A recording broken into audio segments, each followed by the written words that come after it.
That hurt.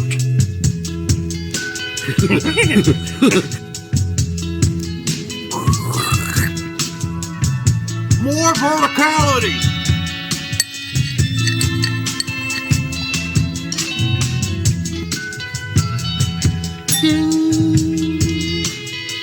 Recording in progress. All right.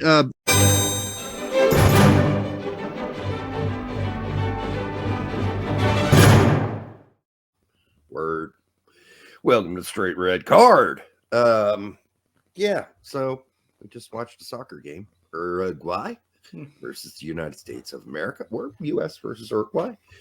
Amazing to see how many people online can't spell fucking Uruguay. And I get it. It's not an easy thing to spell.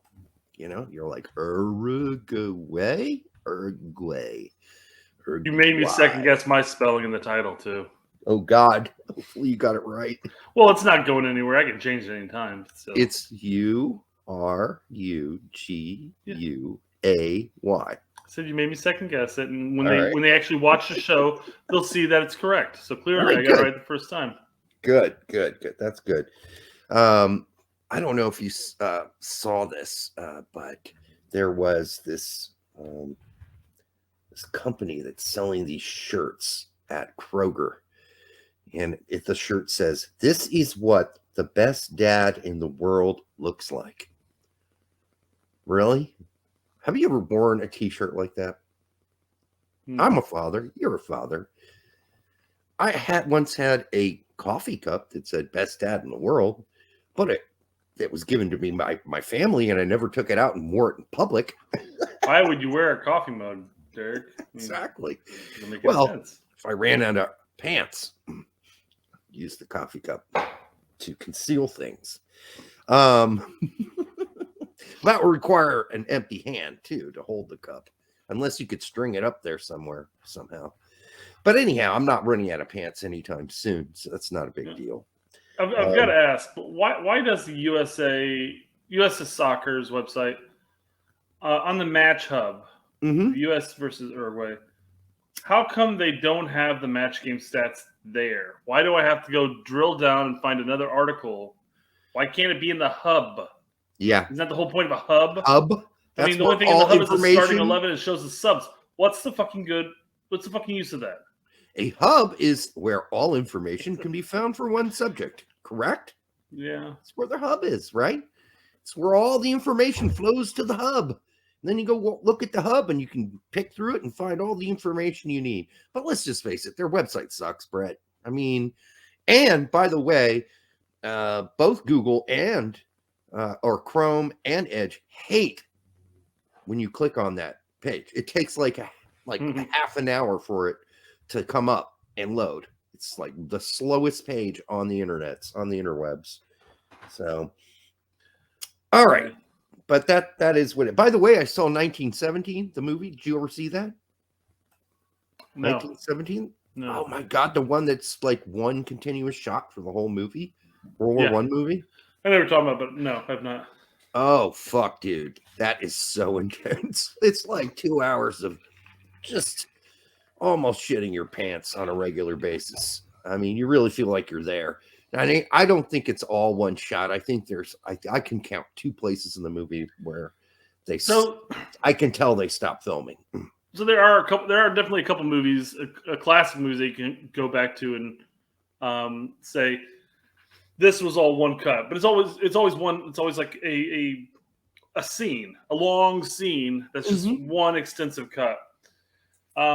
I believe in that movie, it was not all one. I mean, I know it wasn't all one cut, but what they did is they did they had what they call seams in there. It's like as a somebody with a rifle runs across the screen like this, they wipe it and it turns into a new cut. And they do tricks like that. Well, this isn't tricks. This is, and how they choreographed all this is just fucking unreal. I really don't know how they did it. The movie's not all one take. I'm just saying that right now. No, it's not. I already told you. I can count at least. I literally just told you of the different tricks they could do to make it look like one cut, but not be one cut. Yeah, well, they didn't do many of those. But there were definitely two spots where I'm like, okay, that's a cut. That's an Yeah. obvious cut. There's no way. When he falls back and on the stairs and hits his head and he blacks out, the screen blacks out. So then you can do whatever the fuck you want, right? Because it's in 1917, it resembles an unbroken shot, but there are 34 camera cuts. okay. That's still not a lot. I was going to say that's not still a lot of shit going on. Yeah. I mean, I was just blown away by some of it. And the story itself is really good. And the drama's really good. It's a really serious movie. I mean, it's tough to watch in certain No parts. dick and fart jokes? No. Well, there might be a dick joke in it, I think. Yeah, there was at least one dick joke in it. I mean, it's the military, right? They make dick jokes. So anyhow, yeah. So I watched that yesterday, and I also watched these shows like Unfortunate Ends. This guy, man dies jerking off in car. He got in a wreck. Well, he's jerking off watching porn on his. He did what he loved. And then man builds homemade bungee cord. However, it is too long. There are some things that I would never utilize homemade. A bungee cord happens to be one of them. Parachute's got to be another one. It's just, yeah, I mean, unless it requires me falling from long distances. I want whatever strapped me to be legit. Yeah. Well, the jump he was doing was 65 feet, and the cord was 70 feet. So he blew that one big time. See, you can make them. That's weird because you can make the mistake of if it's a bungee cord, you're like, well, it's a 60-foot drop. I'm making it 40-foot bungee cord. I'm not calculating the fact that the cord is going to stretch down. You smack your head and bounce back up. Yeah, that's acceptable. But break your ankles. If it's a 60-foot drop and you make a 70-foot bungee, you're an idiot. You probably deserve to bounce off the floor. What do they call these? The Darwin Awards, right? Yeah. Yeah. I mean, it's kind of sad, but it is what it is. I mean, sad, and I guess it really is kind of the Darwin Awards in a way, There's a part of me that thinks that person should just not procreate at all. So. Well, they didn't get to. I think he was only like 20 something. All right, let's get to this fucking game. It was 0-0. It wasn't bad though. It was fun to watch. There are definitely entertaining moments. First half it was a disjointed mess. I think for a healthy chunk. The second half was a totally disjointed mess, especially with Uruguay bringing in 7 players. Yeah. Holden was saying that the misunderstanding was that the coach assumed that it was unlimited subs because you have unlimited sub windows, I think is what they worded it as. So you can do instead of doing 6 jumbled into 3 sub windows, you can do 6 separate windows. Okay, but it seems like that's something you get on a sheet of paper before the game starts. Here's the maximum number of subs. I don't know. I think USSF probably went through and did a Google Translate and sent it to them, and they're like, "What the fuck does this mean?" I've never heard of that. A team being confused about how many subs they could use before, ever in my life. I find it funny how long the commentary and not only that, but just the fourth official and all the other officials, how long it took them just to say, you know what, United States, you can have another sub. just go with it. You don't. They kept saying like, "What am I going to call them off the field?" I'm like, no, you just allow them to have another sub. Fuck it, leave it on. They were bringing in all their first teamers, and that's who we want to play anyhow. Although we were putting in our second teamers, so it was going backwards. Yeah.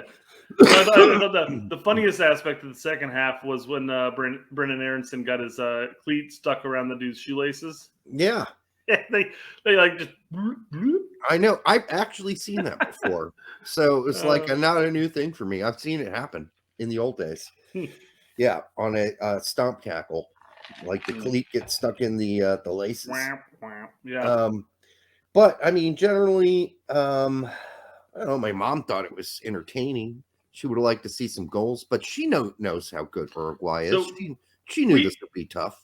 So we had our chances. Uruguay had their chances. You mean Ferreira had his 2 chances? Oh my God! He missed them both. So, I mean, at least he got it on goal on one of them. But the other one, if that were Haji Wright, that's in the goal because Haji Wright's 6'4" and Ferreira's, what, 5'11"? He still should have. He still should have put that away. At the very minimum, put it on goal. But at first, I thought he was maybe jumped forward too early and he's like trying to come back type of thing. But on the replay, looking at him, like, no, it was a bad hit. Bad timing altogether. Just, all you got to do is get like an earlobe on it or whatever, and it's shit's going in the goal. I mean, it's literally right in front of you. It was rocketed to you, man. You barely even had to touch it. Just had to deflect it to goal. That's all you had to do. Yeah. And, I defend Jesus with his with other aspects that he brings to the game besides just his goal scoring prowess. But he came into this window, and they talked about this during the game, but they came into this window as second or tied for the leading goal scorer in MLS right now. Along with Jeremy, right? Bubba say that's right. So why? I didn't want to butcher his last name. I guess he doesn't. Bubba doesn't fit into his system, Greg's system. Yeah, so. It's like I would call you in, but clearly there's not enough room on the back of the jersey for your name. Sorry. Well, clearly Jesus Ferreira is not going to be the answer going forward. I'm sorry, but he's not. Not in a World Cup. We'll see. Yeah, we'll see what happens. I mean, I don't know. On a game-to-game basis, there's some games where he's done quite well for himself, and then there have been games like today where it's like, man, I feel like any of our other nines probably would have put that one away. Yeah, I'd take Pepe all day over that. So I take Sargent over that too. Yeah. I would love to see Haji just get a longer run out than the 30 minutes he got tonight, and then the half game he got the game before. The 30 minutes he got basically were just like this chaotic crap. Like all these new subs flowed in the game, and the game lost all and any character at all or any calmness. Everybody they're like freaking out. Yeah, it seems like after making all those subs, the cohesiveness really went by wayside. Like, you think after making 20 subs, really? Yeah, exactly. That was like the quote from the game, and I'm like, oh, that's a great point. That's a great fucking point. Yeah, and that's always a concern when it comes to friendlies. When you start making those massive subs, you bring in the 6 new players, and it just kills the momentum, kills the chemistry you have on the pitch. Not saying that some of the players in the first half didn't deserve to come out. I thought there were some mediocre performances by some players, and I thought there somebody like Weston McKennie who's usually sharp. Mind you, he just came back from injury. Well, that's why they pulled him. Yeah. Oh yeah. Had nothing to do with play. Absolutely not. No. This was figured out from the get-go. They already announced it. Yeah.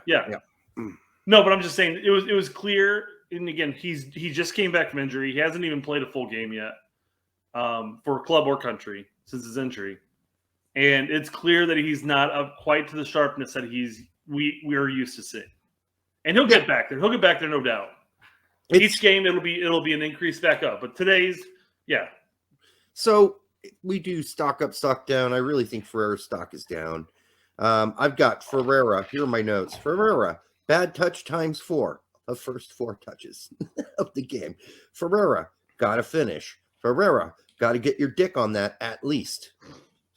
So I mean, earlobe, dick, whatever you can get on that, it's point blank. All you got to get is body part on it, except for your arms. You can't use those, but other than your hands. But shit, I mean, yeah. So I guess we'll start from the top this time and go backwards instead. We usually start with defenders. Yeah, totally different. Yeah, I thought Pulisic was Pulisic. His stock didn't go down because it just can't for the most part. But I think if it can go up, I thought he made some great opportunities tonight. But again, I think he was one of the top players today. He's going to be a starter. I mean, who are we kidding? Weah, I thought that's ever in contention. Yeah, Weah was one of the best players on the field tonight. Yep. Again, and I know we want to throw Areola on there. That's fine. Areola was fine, but I've got to give Areola to see more Weah. Yeah, 100% on both things, because I got to give Areola some props in this. I thought he played well today. He was very aggressive. He fought tooth and nail for everything. I'm not saying it was a perfect game by any means. But that's what he does. Yes, exactly. And I would still, I agree with you. I would love to have seen more Weah. And I think we're at a point where we're going to be entering the Nations League where maybe that would have been the time to see more of Areola. It can't be because I don't know why you'd rest Weah for a whole half when we don't play for 5 days after this. That seems like plenty of time for him to get. It's not like we haven't seen enough of Ariel over the qualifiers. Yeah, so let there was a catalyst play. There was a time where Areola was going to start all 3 games in one window until he got injured in warmups, and then Weah started, and then all of a sudden it was the Weah show from then on out. Yeah, but yeah, so it's. I think there would have been a better time to play Areola, and I don't think we necessarily need to see him get tested by Uruguay. I think we've been perfectly fine playing Weah for the most part, and then maybe bringing him in later in the game. Yeah, 65th. Half the time I don't think it's necessary. 65th, maybe. Give Weah another 20. He's the best player on the field. I was kind of upset that Luca de la Torre didn't come until like the 84th fucking minute. Yeah, he only got 5 minutes. What the fuck? Yeah, I mean, I don't know what the point of that is, except fuck, they gave us an extra sub. Let's throw. It was pointed out that he was their 6th sub. It wasn't even the extra sub. No, he wasn't. So we still had the extra, quote unquote, extra sub, if you will. Yeah, but Greg's not gonna what was that plan? Was it give Moose the time, and then it was just sort of like sitting on his hands until yeah, that's right, Luca needs to go in. Yeah, I don't know. Luca had a rough 5 minutes. I'll just say that, but that's fine. Everything was chaotic at the end of the game. I mean, there was no cohesiveness, as you mentioned earlier, left on the field, left on the pitch. It was just like a, food fight is what it turned into at the end there. John Belushi style. I'm a zit. Yep. All right. Good movie reference, Derek. I appreciate that. I know. So Pulisic stayed in. Haji Wright came in for Ferreira, and again, he just played in a food fight, and he got 5 touches, 6 touches the whole game. And you had to focus on those 5 or 6 touches, and really focus and see what he did with those limited time, because it's not like he got tested a lot. But I recall a play where he had to chase down a ball towards the corner, and he held up the play with the defender on his back. That was good. And brought everybody into the attack. Yep. And we had an opportunity. The question in that situation would have been, would Ferreira have been able to do that? No. I think there are certain aspects to Ferreira game where he would do well in certain scenarios, but going down to the corner, holding onto the ball, shielding off a defender that's a 1.5 taller than him, because those are some tall fucking center backs. Yeah. Like Uruguay, man. That's not going to happen. But there was definitely some positives to take for the limited play that Haji got to play in there. And like I said, I'd like to see more. There was a guy on Jimmy and Heath's show after the game. Lots of crazy comments, by the way, on there. But one of the guys, I think he's been on our show before and posted stuff. On our show or on chat? No, here. Our live show. And he said, Haji Wright is slow as fuck. No, he's not. What fucking game did you watch? What games have you ever watched? Haji Wright is not slow. P-Fox slow and languid, but not Haji Wright, dude. Haji Wright kick your ass in a 50-yard dash. Trust me.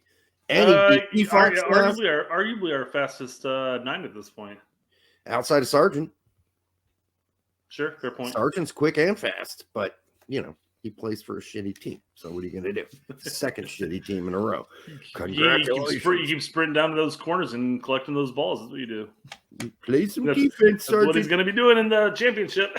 Yeah, well, he might score some goals next year because no doubt. Yeah, Pookie's leaving. So have you heard anything new? Because I heard that Pookie agreed to staying this season. I thought we had this conversation last. We might have, but none of that is true until there's paper. Until it happens, yeah. Yeah. Well, by the way, look at this. This is my old label. Can you see that? Luna Music. I see music, yeah. Luna Music. They were in Indianapolis. I think there's still a record store there. I don't know. I'm pretty sure the record store is around. This was a jersey for a short period of time. With the old US logo, which always made me want to vomit. I hate that logo. I'm so glad they changed the logo. That logo was dumb. US with a ball in It the was middle of it. wrong side. Sorry, but yeah, no, it's absolutely like Rec Plus type of logo. So 80s. Oh, No, seriously, AYSO right there. That's what it looks like. it really does. It looks like amateur hour at the at the design table. Well, That's what it looks like. this is way off topic, but we're talking about badges here now. Like, but when you start talking about like clubs, like even in Europe that have like these like badges that are like 100 years old, and then they go through a rebranding, and then they rebrand the badge. They ruin it. No, why? Like, I'll use Juventus as a great example. I think their old badge was miles beyond better than what their current badge is. Thankfully, it's not Ridiculous. so far off that it totally disgruntles me. But I wasn't around when Bournemouth made their switch to the guy whose head is turned sideways and he's got streaks behind it and he's heading a ball. I think that's Bournemouth. That is horrible. That is the worst logo I have ever seen in my life. It is What's so wrong bad. with just like your city shield? Just go with that. Fuck it. I don't think Bournemouth always had that as their logo. I think Like that had to be the day Can you that Roma look it up ever real changed. quick. Look it up real quick. Look The up day Bournemouth. that Roma ever changes their badge, I'd be sad. Yeah, I mean, there's some clubs that don't fuck with that. Like they're smart enough to realize if you fuck with their logo, which is a classic, by the way, certain logos that are classics you cannot fuck with. And I mean, you would think Juventus would know better, but I'm still upset they switched that up. But yeah, there you are. there it is. But if we go to Bournemouth at Wikipedia, that cannot possibly be their first. I mean, that's the dumbest logo I've ever seen. I at first wasn't even sure what the fuck that thing was. Is that a Neanderthal heading that ball? And why is he heading it so high into the air? Shouldn't he be heading it down at the goal?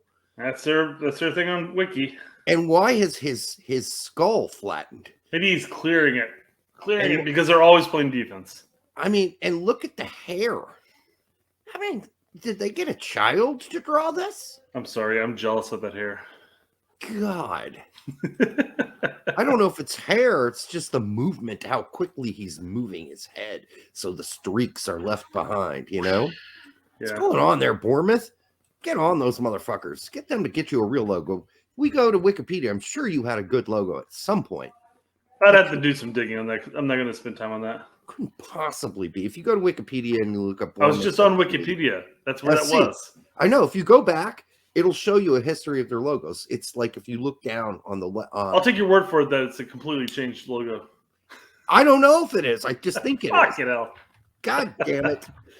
All right. Well, make me do this now. While you're searching, I will just say while you're searching, I would just say that Musa, I thought, had a really good game, except he dribbled. We're moved to the midfield now. He dribbled sometimes, and he dribbled, and you're like, "Oh, that's awesome dribbling." Oh, look at the guy laying off at the top of the box, who's wide open. Oh, you're not going to pass it to him. You're going to just keep dribbling. That's what he did twice. I was like, dribbling. Oh, you're dribbling. Oh, it's so. Not on the wiki. Well, that's ridiculous. That's ridiculous. Bournemouth logo through the years. I think you look that up, you'll find it. Anyhow, I thought Musa had a good game outside of a couple plays where he touched the ball just too many times. I agree 100%. God, there's so much potential there, but I feel like he doesn't lift his fucking head up. He definitely got in the attack a lot more today, and I was fine with that. My problem with that, though, not that, but my problem with the midfield in that sense was I still think Adams is getting too much into the actual attack itself. Like he's pushing too high up, and all of a sudden, whenever the counter breaks, our midfield is in shambles, and it's a lot of chasing and tracking back. Yeah, Adams did get back though. Oh sure, a couple times. I'm just saying there are just a number of times where like he would push up in the attack and would just open up the huge amount of space behind our midfield in between our defense for the quick passes and throughs and counters and whatnots. Mm-hmm. Yeah, we pressed up high when we had possession today on all fronts, or even when we didn't, which, you know, in that heat, that's going to really wear you down. But this is like 80 degrees. But I think Moose is a locked-in starter. I just think he is. And I think at this point, yeah. I Pretty think much. he's like Luca De La Torre, but more muscular and harder to push over. Although, De La Torre's done all right. He didn't do so well today. But again, he came He's in thrown the into a shitstorm at the final 5 minutes. Yeah. shitstorm, food And fight. I think some of it. I think some of it was just bad calling on the ref. I mean, I think there were some times where he got called for a foul that I'm like, I didn't see the foul there. But then there were some times where they absolutely were fouls. Everyone that played in the shitfest part of the game, or the food fight, or the Bukkake Fest, or whatever you want to call it, it was a mess, right? Yeah. There was shit all over the place, and the floors needed to be cleaned up afterwards. It was bad. That was just a bad chunk of the game, and it became chaotic and not really that. I mean, it was still fun to watch, but you're like, God, what the fuck is this? This is madness. So it's madness. All right. So you never found that. I'm taking it. Nope. I think you're bad at research. Hold on, Derek. Did you hear me do this before? It sounded like you did dun dun dun dun dun dun. Oh no. I didn't look. No, I was busy talking to you about the game. I figured that'd be better content than me finding out. Well, now I'm just really curious about Bournemouth's earlier logo and if it was better than their ugly ass one they have with some fucking Neanderthal with a flat skull on it and shit coming out the back of his head and a fucking weird ass ball just sort of auto generated by some sort of copy and paste word dude. I mean, who knows? Ooh. 1936. Can you blow it up? Blow it. It's not gonna get that's about it. I mean, I can probably dive into the website, but I'm not gonna dive into Pinterest. So logo, you know what? They've had that since '72. Holy fuck! Yeah, and what the fuck is that? I'm not sure what that is, but it's almost better already. But the first one's the best. Supposed to be cherries or something? Yeah, the cherries. I'm an idiot. They're like little cherry balls. It looks, yeah. All right, but the first one, I don't even mind the German-looking one in 1966. Yeah. That's something the Germans would do, right? But yeah, that's been the thing for now about half a century here. Man, someone got drunk in 1972 at Bournemouth and made a logo that's just horrendous, and then they stuck with it until 1981. For whatever reason, sometime in 1981, they're like, yeah, that's pretty bad. Let's fix that. And they're like, change though. And then they had a party in 82. They're like, hey, in 83, let's go back to that dude juggling the ball on his head. Yep. And he didn't even have little streaks in his hair. Okay, so some did, some didn't, yeah. McKenny. Had moments, didn't have moments, looked a little rusty. But that's to be expected. His touches weren't there. And again, he's not as sharp as he was. And again, he hasn't had a full game since he's returned from injury. Mm-hmm. He's had bit minutes coming in, and it's going to be a return to form. But he'll get back there. And I think come World Cup, he'll be back to his old self. And I think he'll be starting. I don't think Aaronson's not taking his job. No, I think, quite frankly, I think Aaronson's contending with Musa or Way at this point, or both. Yeah. And we'll see. We got a whole season coming up, and not only that, but we have a World Cup where we're probably gonna be shuffling players a bit, and maybe there's a game where Musa starts and a game where Aaronson starts, or he gets shuffled up for Weah as Luca De La Torre comes in, or something like that. I don't know. Or we go back and play a 3-2-2-3, as Greg said, or some sort of weird modified 3-4-3. Yeah. But yeah, Aaronson, I mean, to no fault of his own, really. Like I said, he came in during the food fight. I don't think there was much anybody could do. I thought he did great. He did great acting as a massive nuisance to their attack. Yeah, constantly pressuring, and not only that, but like when they made the pass, he was 2 seconds later immediately on that guy. And it allowed Yedlin and Zimmerman and Adams to really get their positioning situated and even come in for the tackle. He did a lot of poking around that ended up turning into turnovers Sure. Yeah. for us I mean, he was like the aardvark at the anthill, the tongue little and occasionally those little pokes would lead to, and then he got his body into it too. Aardvarks don't do that. They just use the tongue. But yeah, I thought he was pretty good. I mean, generally, but it was the chaos part of the game. I don't know why it turned in such a mud throwing mess, but it did. It might have been from the whole sub thing that fucked and freaked everybody out. Who knows? And then let's move to the back. Oh no, Adams. We got to do Adams. It's kind of like okay for Adams today. I think it was kind of a mediocre game, quite frankly.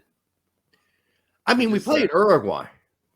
Yeah, it's a good team, and we tied 0-0. No. We could have scored, so we couldn't have played that bad. But I don't know. Adams had his moments where he took the ball forward. He overcommitted a couple times. I thought there were times where he broke up the play. I just think that there were times, like you said, and we said earlier, I think there were times where he got too far into the attack, and it kind of made our midfield a bit lopsided. And I think that opened up the game for Uruguay on their attack. But quite frankly, I don't know. I didn't think he had that great of a performance. But it wasn't a bad performance. But no, it's so hard to judge, right? Because this is the best team we've played in like how many years? I mean, we've been Berhalter, because of this stupid fucking Nations League shit. We don't get to like pick opponents anymore. Not many of them throughout a year for friendlies. So I mean, it's this whole Nations League thing. I mean, whatever. Yep. All right. Start in the back. Kids are fucking killing each other right now. Charlie's having another meltdown. All right. One CB gonna slap his ass. Her. I mean her ass. Yeah, sorry. Charlie, it always throws me off. Shut up. All right. So Scally over to right. No, I'm not into violence. I'm just kidding around. Scally played on the left in the first half. In the second half, he moved to the right. Yeah. Part of the second half. Yeah, that was rough, dude.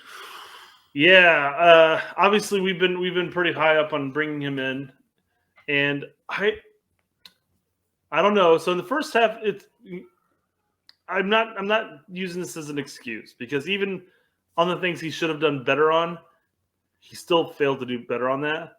But in the first half, they were actually flipped the script instead of having the left back going up and you playing 3 back. With the we didn't do that today. No. Well, no. Well, you look at Scally, and he's typically and when he moved to the right, he played further up the pitch. Yeah, than he did on the left. Sort of a standard, though. I'm just saying that the back did not push up in that first half at all, and he got up a little bit every now and then. But that's usually just to apply a quick initial pressure, which actually kind of hurt us in the end. Twice. Yeah.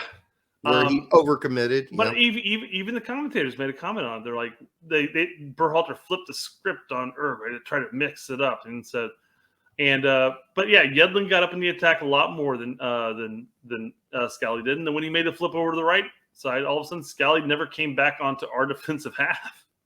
So I don't know. I'm thinking that was more of a tactical decision. I think Berhalter was still testing that kind of a 3 center back, if you will. You're going to have to go back and watch that. I checked out for it the whole game. We were back to our standard Robinson Death setup. So then I guess answer me this. And why was Scally much more free to go up in the attack on the right-hand side than he was on the left? I get it. But look at when Scally was playing left back and they dropped back to play defense. They didn't shift over to that 3 like Cannon and Zimmerman and Long, where you had them on inside the box together as a 3. He remained out wide on defense. So they didn't play that 3 in the middle thing. Like, the right back, Yedlin was expected to get back and cover his space. And that could just be down to the inexperience of him playing that type of a position. I mean, at least Cannon played that at the club level. Well, no, that was a plan. That was something they planned out. I'm just saying, they didn't expect Scally to do that. If we were back to our typical 4-3-3, where you have Jedi and Dest on the wings or the backs, they both have equal ability of moving up and down. And then it wasn't the same. And Adams then in that situation becomes almost like a third center back. And it wasn't the same, and that definitely wasn't on portrait today because Adams was playing much more advanced than he normally does. At times, you're right. We saw it against Morocco too. I even mentioned in that the review is that Adams got higher than normal. It seemed in that game. Sometimes. So I still think this was kind of an experiment for him. So I don't know. I thought this is more standard Greg, honestly. I didn't see anything that funky. If somebody else wants to map it out for me. Then the midfield was super jank today, then if that's the case. And Scally was clearly not aware of what he was supposed to do on the left. But he knew what he was supposed to do on the right. Because again, it was 9 day. 9 day. Well, let's just say the attacks in the first half all came down Scally's side. And they even said, this seems like it's on purpose. Like, let's test the 19-year-old kid who's played one season in the Bundesliga and is the most inexperienced player on this team. So it seemed like all of Uruguay's major attacks came down his side, and he overcommitted several times, and he got juked once. He fouled a couple times. I mean, there are a number of games. There are a number of games where all of our attacks go down either Pulisic sides or down Weah's sides. I'm saying Uruguay, though. The other team. They tested his side. But that's what kept him pocketed back on that left side so much. But then to that point, though, Scally's back there. Why wouldn't you go to the open space where Yedlin was supposed to be, but Yedlin's 25 yards up the field? Well, you know how hard we have in switching fields? I mean, Musa did it once brilliantly, but we don't do that very well. You're missing my point. I'm saying, why would Uruguay continue to test Scally when Yedlin is 25 yards up the field? Why wouldn't they go down their left-hand side at that point where the open space is at? Yeah. Because I believe that when Yedlin is more of the attacking back, that pulls all their people, right? The wingers, and they all got to help in defense against Yedlin and Weah, and in this case, Weah, and Kenny on that side. And so when they do win the possession back, the guy that was open all the time, I think it was Grella. What was his name? Something like that. Because in that situation, we had the pinch-in, a little bit of a pinch-in from Scally, and that always left that guy on that on his side wide open. In fact, they hit us on several long balls out to that guy at the beginning of the game. It's like they had watched the Morocco game. They knew we were vulnerable. If you gain position on the opposite side where we were attacking and you hit them on the opposite side on defense, it left Scally on an island 1-on-1 versus this guy. So, and it happened several times in the game on the right side. So I don't know.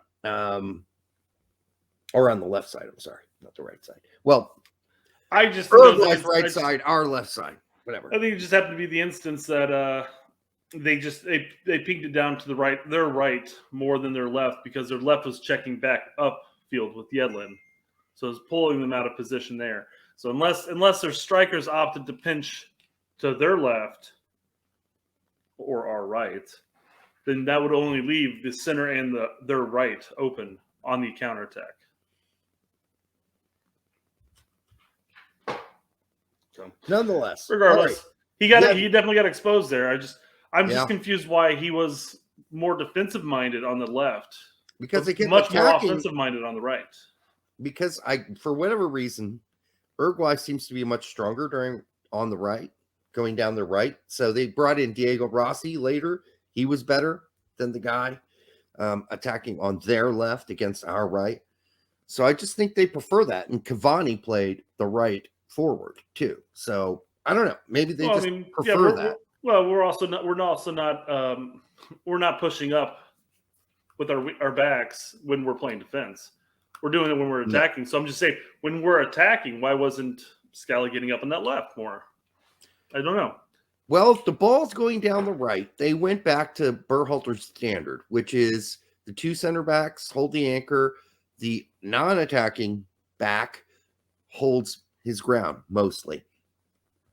That's how he used to do it in the old days. And then he kind of went and started meddling around and tried to push both backs up when we have Jedi and Des. He wants them both up. And then Adams has to drop even deeper than normal and play like almost right in front of the two center backs as their cover. So, we'll see how this evolves. And I think it's going to change from game to game depending on who we're playing. And, once we play Grenada, that game's going to be, who knows who's going to play. Morris could play that game for all we know. Roldan could be in for that one. We could see, the whole C team come out for that one. Righty. Oh, and so then Jedi came in for Scally, and I thought he performed. He was one of the guys that came in the second half. He didn't come in for Scally. He came in for Yedlin, and they flopped Scally to the right. But he was one of the guys that I thought were impressive in that second half, sure. Unlike others. No, I thought his addition to that field definitely made a difference. Yeah. And then Zimmerman did Zimmerman things. He was mostly solid, had a few oopsies. I think more solid than oopsies, but yeah. I had Zimmerman, yikes. This is in the first half. So he fucked something up there bad at one point. Can't remember what it was exactly. But there are no other Zimmerman yikes on here. So that was it for that one. And then Long. People seem to think, Lawless seems to think Long's like locked in the spot. I don't think so. I think we're going to see more EPB through this. And I know EPB did not have a great time when he came on, but he wasn't horrible. I thought he had a couple little flubs, but as a whole, I thought the rest of the half was perfectly fine. You got to give EPB some time to form the same chemistry that Long has with Zimmerman. What chemistry do they have together? See if that gets better. Yeah, I know. I don't think Zimmerman and Long have any chemistry. Long has literally just been thrusted back into the limelight here. So the play was when Zimmerman lost the ball and he pointed at Long and he said, "Don't cover that guy. Get the guy with the ball. I'll cover the empty space in the pass." Because that should have been a goal for Uruguay. Mm-hmm. They fucked that up. Zimmerman totally flubbed that. Gave up a fucking ball right in front of our goal. And so Zimmerman ended up cutting inside, and Long, who was inside, cut outside to get the guy with the ball. And the guy should have passed it way earlier than he did, because it should have been a goal. So anyhow. So I've got to bring up Johnson here now that we've talked about the center back. Well, talk about your dick now? Yes. There's no time like the present to talk about that, Derek. I guess the last little bit on the center backs. You had mentioned that everybody's talking about how Long's kind of like the right end for Berhalter at this point. I think he kind of is in the mind of Berhalter. I think you're right. I think it was definitely night and day when you looked at it when EPB came in. His ability of reading the play, breaking it up, and then moving forward. And there were a number of times I've written down that Long just doesn't look very decisive when trying to move forward. He'll look up, then he'll end up looking back, and then pass it either back to a back or to Zimmerman. Yeah, whereas EPB was always looking forward and moving the attack forward. Long can't make a long pass to save his life, ironically, because all the long passes that are successful come from Zimmerman. So, Long is definitely limited. He's quick. He's fast. He generally has been decent at positioning, but not the last two games. I have not been blown away by it. And I've not been blown away by the Zimmerman-Long partnership. So maybe there's still more experimentation. Maybe Chris Richards, his broken dick gets fixed and he can come back and play. or something, but Yeah. and then we can see a different partnership and what that looks like. But I think going into the World Cup, I think we're looking at a long and a long World Cup with Zimmerman and Long. yeah, so you started with the word Johnson, and then you talked about Long. It's Long Johnson. I don't know. Why did you bring up Johnson when you talked about Long? No, I started to talk about Johnson, and then I wanted to circle back to finish up about Long. All so, right. so no. So as far as the performance by Johnson was concerned tonight, I thought as far as actually stopping shots and various things like aspects of that part of the game, I thought he did perfectly fine.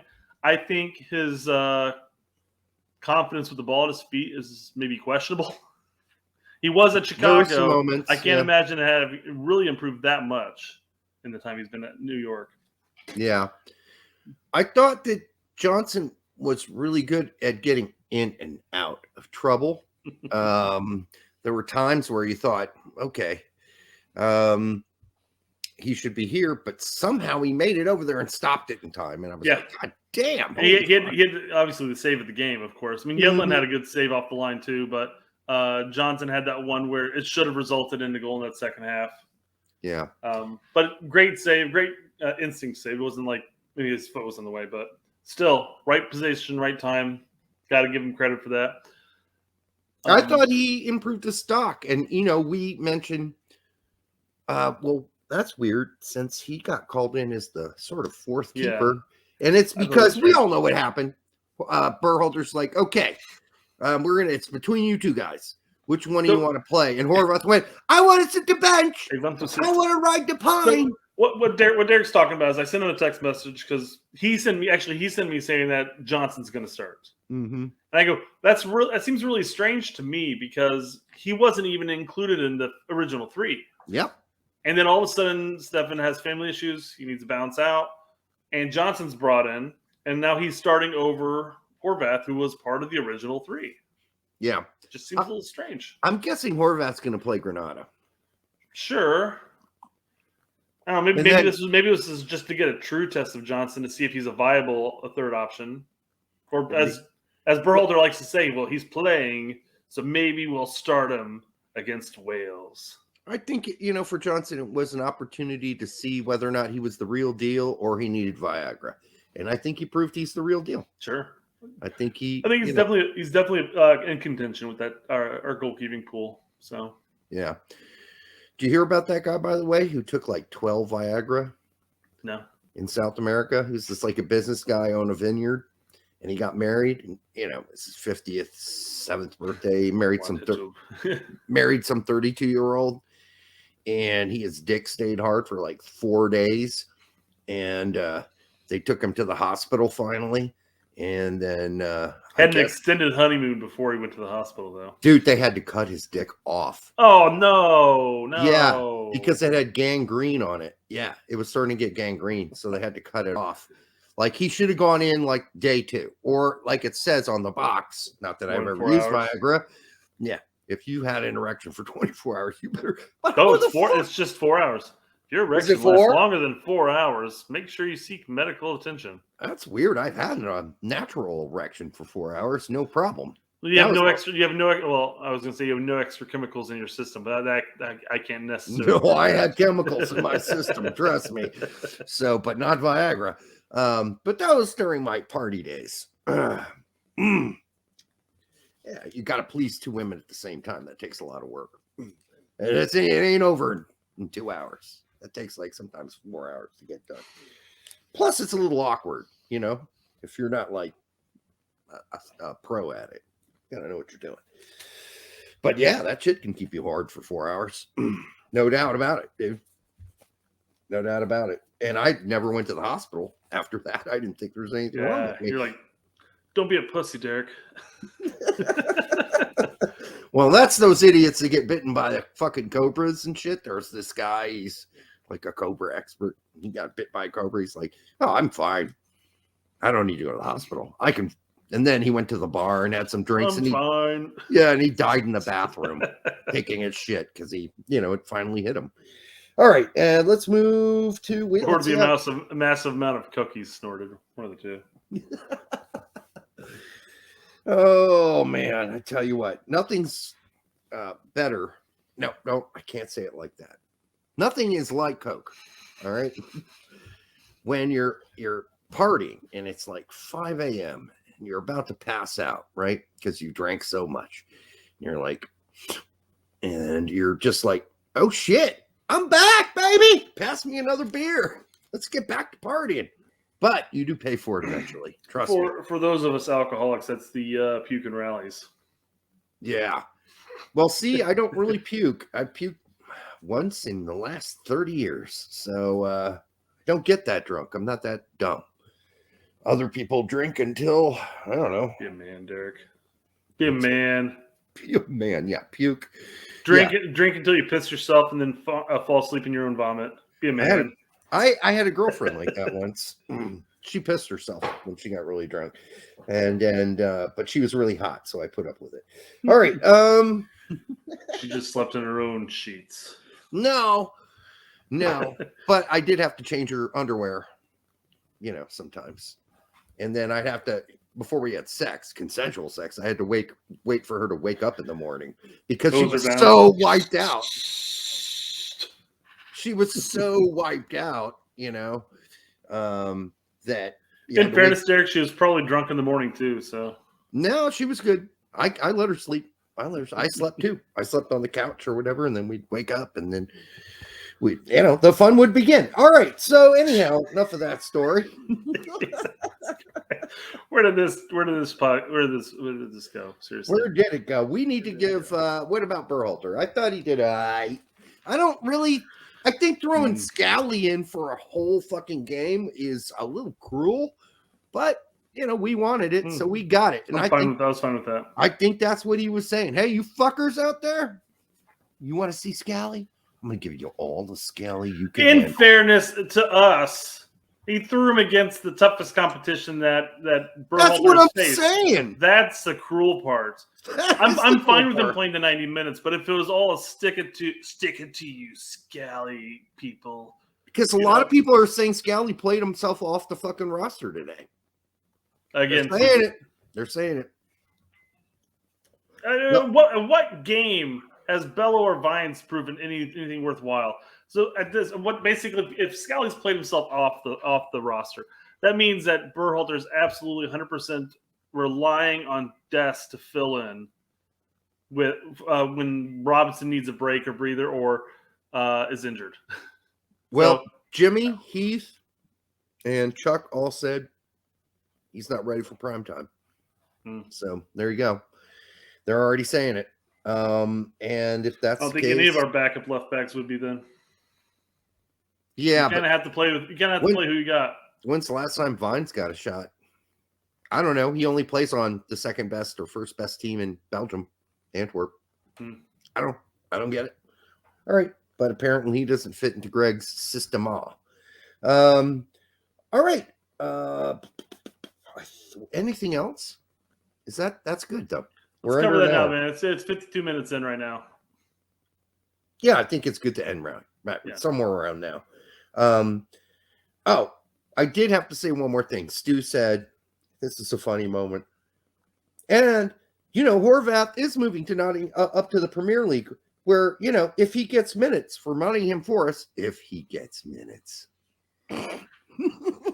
Stu, what are you fucking talking about? Of course he's not going to get any minutes.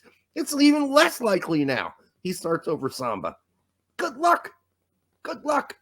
I just hate that's the thing that annoys me about some of these guys. And if he gets minutes without a caveat to the statement, some explanation, which is probably unlikely, but and it's probably unlikely because Horvath likes riding pine. He enjoys it. When Horvath gets playing time after Samba went out for a night out on the clubs and got kneecapped. There we go. You preface saying he might get playing time as long as this horrible thing happens to this guy. If Samba, yeah, exactly. There are all kinds of things that could happen to Samba, but if he's smart, he won't let them, and he'll keep his starting job. All right. Well, that's going to do it for tonight, folks. Thanks for liking, subscribing, sharing it with your grandma.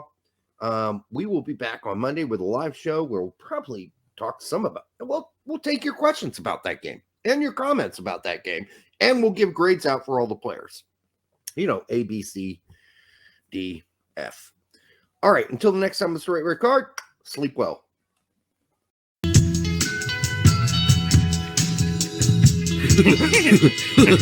That hurt.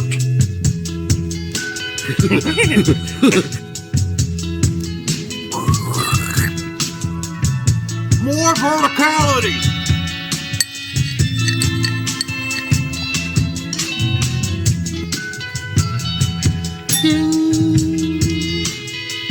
Recording in progress. All right.